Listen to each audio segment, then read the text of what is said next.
पुढची बातमी आहे बीड जिल्ह्यातून। सोशल मीडियावर दोन समाजात तेढ निर्माण होणारी पोस्ट करण्यात आली होती। माजलगाव पोलीस ठाण्यात आता 4 तरुणांविरोधात गुन्हा दाखल करण्यात आलाय।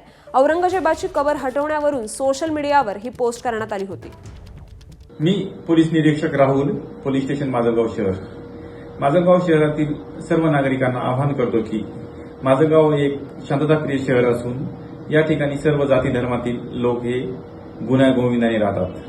काही समाजकंटक हे सोशल मीडियाच्या माध्यमातून दोन समाजामध्ये तेढ निर्माण करण्याचा प्रयत्न करीत आहेत। अशा समाजकंटकावर पोलिसांमार्फत प्रचलित कायद्याप्रमाणे गुन्हे दाखल करण्याची प्रक्रिया सुरू आहे। तरी आपणापर्यंत अशा कोणत्याही प्रकारचे मेसेजेस आल्यास आपण ते शेअर न करता डिलीट करावेत व पोलिसांना माजलगाव शहराची शांतता व सुव्यवस्था अबाधित राखण्यासाठी सहकार्य करावे ही विनंती। धन्यवाद। एबीपी माझा, उघडा डोळे बघा नीट।